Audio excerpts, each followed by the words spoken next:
तो guys welcome back to my YouTube channel board series. तो आज मैं आप लोग को इस वीडियो में बताऊंगा क्लास 10 2024 बोर्ड एग्जाम में आने वाला आपका जो सामाजिक विज्ञान का जो पेपर होने वाला है 7 मार्च को। यानी आपका जो पेपर देख रहे हैं, आप ये जो पेपर देख रहे हैं, आपका यही पेपर आपके 7 मार्च को जो आपका सामाजिक विज्ञान का पेपर है आपका यही आएगा, ठीक है। क्योंकि जो पेपर है लीक हो पेपर है, ठीक है। आपका जो 7 मार्च को पेपर होने वाला है यही पेपर आएगा, बस जल्द ही जल्द देख लीजिए और अपने दोस्तों को भी शेयर कर दीजिए ताकि आपके दोस्त भी देख सकें, ठीक है। क्योंकि मैं आप लोग को इस वीडियो में उत्तर के सहित बताऊंगा सारे क्वेश्चन का सॉल्यूशन मैं आप लोग को इस वीडियो में बताऊंगा। और ये जो पेपर है लीक हुआ पेपर है, ठीक है। और आप लोग यहाँ पर ये देख रहे हैं क्या है, पेपर कोड है। यानी आपको यहाँ पर देख रहे हैं ये क्या है, आपका पेपर कोड है। और यहाँ पर आप अपना क्या लिखेंगे, आप अनुक्रमांक और नाम, यानी आप अपना रोल नंबर और नाम यहाँ पर लिखेंगे। फिर उसके बाद आपके पास पूर्णांक कितना रहता है, 70 नंबर का आपका क्या रहेगा, पूर्णांक रहेगा, ठीक है। और आपके पास समय रहेगा 3 घंटा 15 मिनट। आप लोग को पता ही होगा क्योंकि आप लोग मैथ का और साइंस का यानी आप कई पेपर दे चुके हैं, आप लोग को पता ही होगा 3 घंटा 15 मिनट आप लोग के पास समय रहता है। फिर अब आप लोग एक बात और ध्यान रखना, क्योंकि जो जो अलग अलग सब्जेक्ट होता है उसका अलग अलग निर्देश दिया होता है। यानी सभी सब्जेक्ट का एक ही निर्देश नहीं होता है, अलग अलग निर्देश होता है, ठीक है। तो आप लोग सबसे पहले सारे निर्देश को पढ़ेंगे, जितना भी निर्देश दिया रहता है आप लोग सारे निर्देश को पढ़ेंगे, तो ठीक है। और आपको यहाँ पहला क्या है, सभी प्रश्न करना अनिवार्य है, सभी प्रश्न को करना आपका अनिवार्य है। फिर उसके बाद क्या है, दूसरा नंबर, प्रारंभ के 15 मिनट परीक्षार्थियों के प्रश्न पत्र पढ़ने के लिए, यानी आपके पास 15 मिनट जो आपके 15 मिनट है वो क्वेश्चन पेपर पढ़ने के लिए है, ठीक है। आप लोग को पता ही होगा, ठीक है। फिर आपका जो तीसरा नंबर क्या, यह प्रश्न पत्र 2 खंडों में आ व बा में विभाजित है। खंड आ में 20 अंक के बहुविकल्पीय प्रश्न है जिनका उत्तर ओएमआर शीट में देना है। तो आप लोग को पता ही होगा किस तरह से दिया जाता है। अगर नहीं पता हो तो आप लोग जाके देख लीजिए, हमने उस पर वीडियो बना दिया है। फिर आपका 4 नंबर क्या है, ओएमआर शीट पर उत्तर अंकित किए जाने के पश्चात उसे काटे नहीं तथा इरेजर एवं व्हाइटनर है आदि का प्रयोग ना करें, ठीक है। यानी आप लोग एक बार ओएमआर शीट में फिल कर दें तो उसे काटे नहीं फिर, ठीक है। क्योंकि आपको जो निर्देश है आप लोग पढ़ लीजिएगा, क्योंकि निर्देश जो दिया है वो बहुत मेन पॉइंट रहता है निर्देश, ठीक है। और आप लोग निर्देश को अच्छी तरीके से पढ़ लें, तब उसके बाद सारे क्वेश्चन को करिए, ठीक है। यहाँ पर क्या दिया हुआ, खंड बा में 50 अंक है। इसमें वर्णात्मक पहला वर्णनात्मक, दूसरा एवं मानचित्र संबंधित 2 प्रश्न। यानी आपका जो मानचित्र है का जितना भी प्रश्न आपका आएगा, मैं आप लोग को मानचित्र में भर के बताऊंगा किस तरह से मानचित्र में भरा जाता है, ठीक है। बस आप लोग वीडियो के अंत तक बने रहिए, ठीक है। फिर आपका क्या है, 6 नंबर, दिए गए मानचित्र को उत्तर पुस्तिका में मजबूती के साथ संकलन करना आवश्यक है। यानी आप लोग को किस तरह से मानचित्र कार्य में किस तरह से फिल करना है, चाहे वो चिन्ह द्वारा दर्शाना हो चाहे बिना चिन्ह के दर्शाना हो, मैं आप लोग को बताऊंगा, उस वीडियो के अंत तक बने रहिए। फिर 7 नंबर का, दृष्टि परीक्षार्थियों के लिए मानचित्र कार्य के स्थान पर अलग से प्रश्न लिखने के लिए दिए गए हैं। जो बच्चे आंख से नहीं देख पाते हैं उनके लिए उनका मानचित्र कार्य अलग है उनका, ठीक है। फिर आपका यहाँ पर क्या है, खंड आ। यानी खंड आ में क्या है, 20 अंक के क्या है, बहुविकल्पीय प्रश्न, ठीक है। क्या है, खंड आ में 20 प्रश्न के क्या है, बहुविकल्पीय प्रश्न है। और जो 20 प्रश्न आपका बहुविकल्पीय प्रश्न कितने अंक का, 20 नंबर का। यानी एक बहुविकल्पीय प्रश्न आपका 1 नंबर का है, ठीक है। फिर आप पहला आपका बहुविकल्पीय प्रश्न क्या कह रहा है, पहला क्या है, राष्ट्रवाद, यानी राष्ट्रवाद का उदय सर्वप्रथम किस देश से हुआ। जो राष्ट्रवाद का उदय हुआ था सर्वप्रथम किस देश से हुआ था, तो आप लोग को पता ही होना चाहिए किस देश से हुआ था, फ्रांस से। यानी जो राष्ट्रवाद का उदय हुआ था किस देश से हुआ था, फ्रांस से हुआ था, ठीक है। तो आपका जो ऑप्शन में बा है, बा ऑप्शन आपका सही हो जाएगा, फ्रांस, ठीक है। फिर आपका अगला क्वेश्चन क्या है, अगला क्वेश्चन आपका कह रहा है दूसरा, ड्यूक मेटरनिक ने सामाजिक व्यवस्था का सबसे खतरनाक दुश्मन किसको माना। यानी ड्यूक मेटरनिक था, उसने सामाजिक व्यवस्था का सबसे खतरनाक दुश्मन किसको माना था, ठीक है। तो आपका जो ऑप्शन नंबर दा है, ऑप्शन नंबर दा क्या कह रहा है आपका, जो आपका ऑप्शन नंबर दा में कह रहा है जोसेफ गैरिबाल्डी, जोसेफ मैथसन। जो जोसेफ मैथसन था वो सामाजिक व्यवस्था का सबसे खतरनाक दुश्मन था, यानी क्या था, दुश्मन था। फिर आपका अगला क्वेश्चन क्या है, तीसरे नंबर क्वेश्चन में कह रहा सूती कपड़ा मिल की रूपरेखा किसने रखी। जो सूती कपड़ा मिल की रूपरेखा थी वो किसने रखा था, ठीक है। तो आपका जो सही ऑप्शन क्या होगा, पहला पहला ऑप्शन आपके क्या, जॉन राइट। जो जॉन राइट थे उन्हीं ने सूती कपड़े मिल की रूपरेखा रखा था, ठीक है। फिर आपका तीसरा नंबर प्रश्न हो गया। फिर आपका अगला क्या है, 4 नंबर प्रश्न। 4 नंबर क्वेश्चन में क्या कह रहा है, सूती, यानी 4 नंबर क्वेश्चन में कह रहा है सूती कपड़ा मिल की रूपरेखा किसने रखी। यानी आपको हमने बताया ही ये आपका कौन सा क्वेश्चन है, पहला क्वेश्चन आपका ये सही हो जाएगा। फिर आपका जो चौथा नंबर प्रश्न क्या कह रहा है, 1928 से 1934 के बीच भारत में गेहूं की कीमत 50% गिर गई, इसका क्या कारण था। अंतरराष्ट्रीय बाजार में जब 1928 से 1934 के बीच में जब गेहूं की कीमत 50% गिर गई थी, यानी घट गई थी, तो इस पर अंतरराष्ट्रीय बाजार में कौन सा प्रभाव, यानी इसका कारण क्या था। तो आपका जो सही कारण क्या था, तो आपका जो आपका ऑप्शन नंबर दा है, दा में क्या कह रहा है, उपरोक्त सभी यानी जो उपरोक्त जो ऑप्शन दिया हुआ है वो तीनों ऑप्शन सही है। पहला ऑप्शन क्या है, कीमतों का गिरना, दूसरा क्या है कीमतों का बढ़ना, और तीसरा क्या है कीमतों का स्थिर रहना। यानी जो तीनों कारण थे, ये तीनों कारण था जिसमें 50% वो यानी जो दाम थे वो गिर गए थे, ठीक है, अंतरराष्ट्रीय बाजार में। तो आपका सही ऑप्शन कौन सा होगा, द नंबर। फिर आपका अगला क्वेश्चन क्या है, 5 नंबर। 5वें नंबर क्वेश्चन में क्या रहा है, 1448 ईस्वी में गुटेनबर्ग ने कौन सी पहली पुस्तक छापी। यानी 1448 ईस्वी में जो गुटेनबर्ग ने जो पुस्तक छापी थी वो कौन सी पुस्तक छापी थी। तो आपका जो सही ऑप्शन क्या होगा, आपका सही ऑप्शन द नंबर है। द नंबर में क्या है, बाइबिल। यानी जो बाइबिल आपका ऑप्शन नंबर द है, बाइबिल। यानी बाइबिल जो पुस्तक है उसी को छापा था, कौन छापे थे, गुटेनबर्ग ने छापा था 1448 ईस्वी में, ठीक है। फिर आपका सही ऑप्शन द नंबर हो जाएगा। फिर आपका 6 नंबर क्वेश्चन क्या कह रहा है, 6 नंबर क्वेश्चन में क्या कह रहा है, 6 नंबर क्वेश्चन में कह रहा है बेल्जियम में सामुदायिक सरकार का चुनाव कौन करता है। यानी जो बेल्जियम है उसमें सामुदायिक सरकार का चुनाव कौन करता है।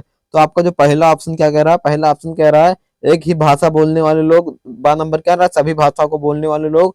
और सा नंबर क्या रहा है, केवल जर्मन भाषा बोलने वाले लोग। तो आपका जो सही ऑप्शन होगा कौन सा होगा, 6 नंबर का आपका सही ऑप्शन कौन सा होगा, आखिरी वाला। आखिरी वाला क्या कह रहा है, ऊपर सभी। यानी जो आपका तीनों ऑप्शन दिया है, तीनों ऑप्शन आपका सही है, ठीक है। तो इसलिए आपका ऑप्शन नंबर द सही हो जाएगा। ऑप्शन नंबर द में क्या कह रहा है, उपरोक्त सभी, ठीक है। फिर आपका अगला क्वेश्चन क्या है, 7 नंबर। 7वें नंबर क्वेश्चन में क्या कह रहा है, 7वें नंबर क्वेश्चन में कह रहा है निम्नलिखित में से कौन सा लक्षण संघीय सरकार से संबंधित नहीं है। यानी जो ऑप्शन दिया हुआ है चारों, इन चारों ऑप्शन में से कौन सा लक्षण संघीय सरकार से संबंधित नहीं है। तो पहला क्या कह रहा है, कठोर एवं निम्नलिखित संविधान। दूसरा क्या कह रहा है, शक्तियों का केंद्रीकरण। 7 नंबर क्या है, संघ एवं राज्यों के मध्य शक्तियों का विभाजन। 10 नंबर क्या कह रहा है, सर्वोच्च न्यायालय। यानी आपका सही ऑप्शन होगा, और सही ऑप्शन आपका कौन सा, सा ऑप्शन। आपका जो तीसरा ऑप्शन क्या दिया हुआ है, सा नंबर, संघ एवं राज्यों के मध्य शक्तियों का विभाजन, जो आपका सा नंबर है आपका यही सही हो जाएगा, ठीक है। फिर आपका जो 8 नंबर क्वेश्चन क्या कह रहा है, 8 नंबर क्वेश्चन क्या कह रहा है, निम्नलिखित में से लैंगिक असमानता को बढ़ावा देने का कारण नहीं है। तो निम्नलिखित जो ऑप्शन दिया हुआ है, इन चारों ऑप्शन में से लैंगिक असमानता को बढ़ावा देने का कारण कौन सा नहीं है, ठीक है। तो आपका जो सही ऑप्शन होगा, आपका 8वां नंबर का जो सही ऑप्शन क्या होगा, द नंबर। द नंबर में क्या कह रहा है, महिलाओं में साक्षरता दर। यानी जो महिलाओं में साक्षरता दर से लैंगिक असमानता को बढ़ावा देने का कारण नहीं है, ठीक है। तो आपका ऑप्शन नंबर द सही हो जाएगा। फिर आपका अगला क्वेश्चन क्या है, 9 नंबर। 9 नंबर क्वेश्चन में क्या कह रहा है, सांप्रदायिकता की समस्या प्रारंभ होती है जब, जब सांप्रदायिकता की समस्या जो होती है वो कब प्रारंभ होती है, यानी किस कारण से प्रारंभ होती है। तो आपका जो ऑप्शन नंबर 9 का जो पहला है, पहला क्या कह रहा है, जो आपका पहला ऑप्शन क्या है, पहला ऑप्शन कह रहा है धर्म को ही राष्ट्र का आधार मान लिया जाए। यानी आपका जो ऑप्शन नंबर पहला है आपका यही सही हो जाएगा। क्या पहला कह रहा है, धर्म को ही राष्ट्र का आधार मान लिया जाए। तो इस तरीके से आपका ऑप्शन नंबर पहला सही हो जाएगा। फिर आपका अगला क्वेश्चन क्या है, तीसरा 10 नंबर। 10 नंबर क्वेश्चन में कह रहा है निम्नलिखित में से कौन, निम्नलिखित में कौन सा संघ सूची का विषय नहीं है। जो आपका ऑप्शन दिया हुआ है इन चारों ऑप्शन में से कौन सा संघ सूची का विषय नहीं है। तो आपका जो पहला ऑप्शन क्या है, प्रतिरक्षा। दूसरा है मुद्रण, और तीसरा है शिक्षा। और द नंबर क्या है, विदेशी मामले, यानी मामले। तो आपका जो सही ऑप्शन क्या होगा, सा नंबर। सा नंबर क्या है, शिक्षा। यानी जो शिक्षा आपका है, यानी सा नंबर, वो क्या है, यानी संघ सूची के विषय में नहीं है, ठीक है। तो इस तरीके से आपका ऑप्शन नंबर तीसरा सही हो जाएगा। फिर आपका अगला क्वेश्चन क्या है, 11 नंबर। 11 नंबर क्वेश्चन में कह रहा है निम्नलिखित में से पंजाब में भूमि संकुचन का मुख्य कारण है। जो निम्नलिखित में जो ऑप्शन दिया हुआ है, पंजाब में भूमि का संकुलन का मुख्य कारण नहीं है। तो आपका जो सही ऑप्शन क्या होगा, बा नंबर। बा नंबर ऑप्शन में क्या कह रहा है, अधिक सिंचाई। यानी जो अधिक सिंचाई आपका ऑप्शन नंबर बा है, यही आपका सही हो जाएगा, अधिक सिंचाई, ठीक है। फिर आपका जो ऑप्शन नंबर बा क्या है, अधिक सिंचाई, आपका ही सही हो जाएगा। फिर आपका अगला क्वेश्चन क्या है, 12 नंबर। 12 नंबर क्वेश्चन में क्या कह रहा है, निम्नलिखित को सुमेल करते हुए सही विकल्प का चयन कीजिए। यानी आप लोग को सही विकल्प का चयन कर कर और यानी सही सुमेल करना है सही तरीके से, और आपको विकल्प का चयन करना है, ठीक है। तो यहाँ पर जो का नंबर है, का नंबर क्या कह रहा है, भागड़ नागल। जो भागड़ नागड़ बांध है वो किस पर स्थित है, आप यहाँ पर देख सकते हैं। जो आपका ऑप्शन नंबर जो बा है, यानी आपका यहाँ पर ऑप्शन नंबर बा है वो क्या है, सही हो जाएगा। यानी आपका जो ऑप्शन नंबर बा है आपका क्या है, सही है। यानी का पहला, यानी जो आपका ऑप्शन नंबर का है क्या है, भागड़ नागड़। फिर ये क्या है, नर्मदा नदी, आपका ये सही हो जाएगा। फिर उसके बाद खा नंबर का तीसरा, खा नंबर का तीसरा हरिकुंड का तीसरा क्या हो जाएगा, सतलुज, आपका ये भी सही हो जाएगा। फिर आपका यहाँ पर गा में क्या कह रहा है, गा का दूसरा है। फिर यहाँ पर गा में क्या कह रहा है, शारदा सरोवर, गा का दूसरा हो जाएगा। फिर आप यहाँ पर देख सकते हैं क्या कह रहा है, कह रहा है दा नंबर का, यानी यहाँ पर क्या कह रहा है, घा नंबर का चौथा, यहाँ पर घा नंबर का चौथा क्या है, महानदी। तो इस तरीके से आपका ऑप्शन नंबर जो बा है आपका यही सही हो जाएगा। ठीक है, आपका जो बा नंबर क्या है आपका यही सही हो जाएगा। फिर आपका अगला क्वेश्चन क्या है, 13 नंबर।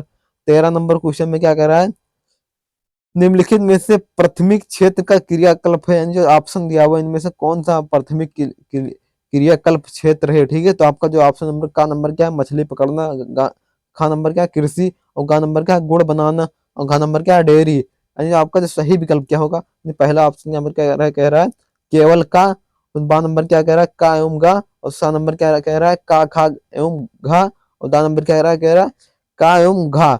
जो आपका सही ऑप्शन होगा, कौन सा ऑप्शन आपका सही होगा, आपका ऑप्शन नंबर सही कौन सा होगा, घा ऑप्शन आपका सही होगा। तो घा ऑप्शन आपका क्या है, कृषि। ये आपका कृषि ऑप्शन है, यानी जो आपका कृषि ऑप्शन है आपका यही सही हो जाएगा। ठीक है, यानी आपका जो ऑप्शन नंबर ये है कृषि, यानी आपका यही ऑप्शन सही हो जाएगा।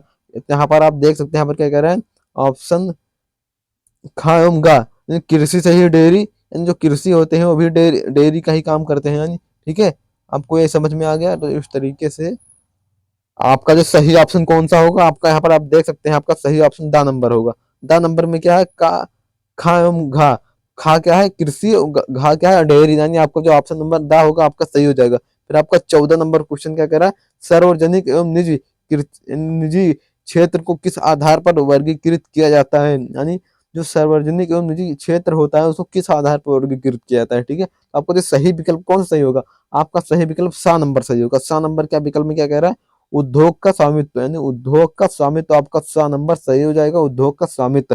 फिर आपका अगला क्वेश्चन क्या है, 15 नंबर। 15 नंबर क्वेश्चन कह रहा है भूषण से क्या तात्पर्य है, यानी भूषण जो होता है उससे क्या तात्पर्य है, यानी उसका जो मेन कारण होता है वो क्या होता है। यानी आपका जो 15 नंबर क्वेश्चन है उस 15 नंबर क्वेश्चन का जो ऑप्शन सही होगा क्या होगा, आपका बा नंबर। बा नंबर में क्या कह रहा है, भूमि का दलदली होना, यानी भूमि का दलदली होना आपका ऑप्शन नंबर बा सही हो जाएगा। यानी जो भूषण का तात्पर्य होता है किससे होता है, भूमि का दल, दलदली होना या भूमि का उथल पुथल हो जाना, आप एक बात एक ही है, उसी को क्या कहते हैं, भूषण कहते हैं। ठीक है, फिर आपका 16 नंबर क्वेश्चन क्या कह रहा है, 16 नंबर क्वेश्चन क्या कह रहा है, मगरमच्छ, गेंडा, काला हिरण, भारतीय जंगली गधा प्राणी किस जाति में आते हैं, यानी और पूछ रहा है जब मगरमच्छ, गेंडा, काला हिरण, भारतीय जंगली गधा प्राणी किस जाति में आते हैं। यानी जो आप ये जातियां यहाँ पर देख रहे हैं, यानी जो सब प्रजातियां हैं, कौन सी प्रजातियां हैं, संकर ग्रस्त प्रजाति जाति है, संगत ग्रस्त जाति है, क्योंकि जो जातियां बहुत खत्म होती जा रही है, यानी आप बहुत ही कम देखी जा रही है, खत्म होती जा रही है। ठीक है, तो इसलिए कौन सी जाति होंगी, संकट ग्रस्त जाति होंगी। ठीक है, फिर आपका क्वेश्चन नंबर 17 क्या कह रहा है, निम्नलिखित में से कौन सा व्यवहार अवरोधकों का लक्षण नहीं है, यानी आपका जो हमारे ऑप्शन दिया हुआ है इन ऑप्शनों में से कौन सा व्यवहार ऐसा है जो अवरोधकों का लक्षण नहीं है। ठीक है, अब फिर आपका पहला क्या है, सरकार विदेशी व्यापार को नियमित करने के लिए व्यापार अवरोधकों का प्रयोग करती है। फिर बा नंबर है, सरकार यह निर्णय ले सकती है कि देश के में किस प्रकार की वस्तुएं कितनी मात्रा में आयाती आयात आयातित होनी चाहिए। फिर सा नंबर क्या कह रहा है, विश्व व्यापार संगठन व्यापार अवरोधकों को बढ़ावा देता है। द नंबर क्या कह रहा है, अधिकतर देश व्यापार अवरोधकों का प्रयोग अपने घरेलू उद्योग की सुरक्षा के लिए करता है। यानी आपका जो 17 नंबर क्वेश्चन है इसका जो सही ऑप्शन क्या होगा, आपका जो आखिरी ऑप्शन है, आखिरी ऑप्शन आपका क्या है, क्या कह रहा है, अधिकतर देश व्यापार अवरोधकों का प्रयोग अपने घरेलू उद्योग की सुरक्षा के लिए करता है। आपका जो ऑप्शन नंबर द है आपका यही सही हो जाएगा। ठीक है, फिर आपका अगला क्वेश्चन क्या, 18 नंबर। 18 नंबर क्वेश्चन में क्या कह रहा है, भूमिहीन ग्रामीण मजदूरों के लिए सबसे अधिक उपयुक्त विकास का लक्ष्य कौन सा है, जो आपका जो भूमिहीन ग्रामीण मजदूरों का जो सबसे अधिक उपयुक्त विकास का लक्षण होता है कौन सा है, यानी आपका जो सही ऑप्शन कौन सा होगा, यानी 19 नंबर यानी 18 नंबर क्वेश्चन का आपका ऑप्शन नंबर सा क्या है, आपका जो ऑप्शन नंबर सा है, सा ऑप्शन नंबर में क्या कह रहा है, अधिक मजदूरी देना, यानी अधिक मजदूरी देना, आपका ऑप्शन ऑप्शन नंबर सा सही हो जाएगा। फिर आपका अगला क्वेश्चन क्या है, 19 नंबर। 19 नंबर क्वेश्चन में कह रहा है निम्नलिखित में से कौन सा परंपरागत ऊर्जा का स्रोत नहीं है, यानी जो ऑप्शन दिया हुआ इन चारों ऑप्शन में से आपका परंपरागत ऊर्जा का स्रोत ऊर्जा का स्रोत नहीं है। ठीक, तो आपका सही ऑप्शन क्या होगा, बा नंबर। बा नंबर क्या है, भूतापीय यानी भूतापीय ऊर्जा, यानी आपका जो ऑप्शन नंबर बा है भूतापीय ऊर्जा, यानी आपका यही सही हो जाएगा, क्योंकि जो ये है भूतापीय ऊर्जा वो क्या है, यानी ये है परंपरागत ऊर्जा का स्रोत यही नहीं है। ठीक है, कौन सा नहीं है, भूतापीय ऊर्जा नहीं है। फिर आपका 19 नंबर 20 नंबर क्वेश्चन क्या कह रहा है, वैश्वीकरण का बहुराष्ट्रीय कंपनियों के निवेश पर क्या प्रभाव पड़ा? जो वैश्वीकरण का बहुराष्ट्रीय कंपनियों पर जो प्रभाव पड़ा था, कौन सा प्रभाव पड़ा था? तो आपको जो ऑप्शन नंबर पहला क्या कह रहा है, बहुराष्ट्रीय कंपनियों के निवेश में वृद्धि हुई। जो बहुराष्ट्रीय कंपनियां थी उनके निवेश में क्या हुई, वृद्धि हुई। ठीक है, तो इस तरीके से आपका जो ऑप्शन नंबर पहला है वही सही हो जाएगा। ठीक है, तो हमने आप लोग को इस वीडियो में कितना 20 बहुविकल्पीय प्रश्न बताया और आपका 20 नंबर फिक्स हो गया। फिर आपका अगला क्या है, 50 अंक का क्या है, वर्णनात्मक प्रश्न। जो आपका वर्णनात्मक प्रश्न है, इसको हमने एक वीडियो में आप लोग को उत्तर सहित यानी विथ आंसर के साथ बताया है। ठीक है, सारे आंसर को हमने, चाहे आपका शॉर्ट हो, चाहे 80 शब्दों में लिखना हो, चाहे 100 शब्दों में लिखना हो, चाहे दीर्घ हो, ठीक है, हमने उसको उसको एक वीडियो में बता दिया है। और आपका जितना भी मानचित्रकार है उसको और हमने एक वीडियो में बता दिया है। बस आप सब लोग उन सारे वीडियो को जाके देख लीजिए। बस आप लोग का 70 का 70 नंबर आपका फिक्स हो जाएगा। ठीक है, आपका 70 नंबर का जो पूर्णांक होता है आपका 70 नंबर फिक्स हो जाएगा। ठीक है, और आप लोग को जो सब्जेक्ट का जो समाज सोशल साइंस यानी सामाजिक विज्ञान को जो सब्जेक्ट है, हमने उसका प्ले लिस्ट बना दिया है। उस प्ले लिस्ट में आप सब लोग जाके देख लीजिए, सारा वीडियो आप सब लोग देख लीजिए और आपका 70 प्लस नंबर आएगा। ठीक है, बस आप सब लोग सारे वीडियो को देख लीजिए। ठीक, आपका 95 प्लस नंबर फिक्स हो जाएगा। ठीक है, और अगर वीडियो अच्छा लगा हो तो चैनल को सब्सक्राइब कर दीजिए, वीडियो को लाइक कर दीजिए, ताकि आप लोग को ऐसे ही नॉलेजफुल वीडियो मिलता रहे। फिर मिलते हैं अगली वीडियो में। जय हिंद।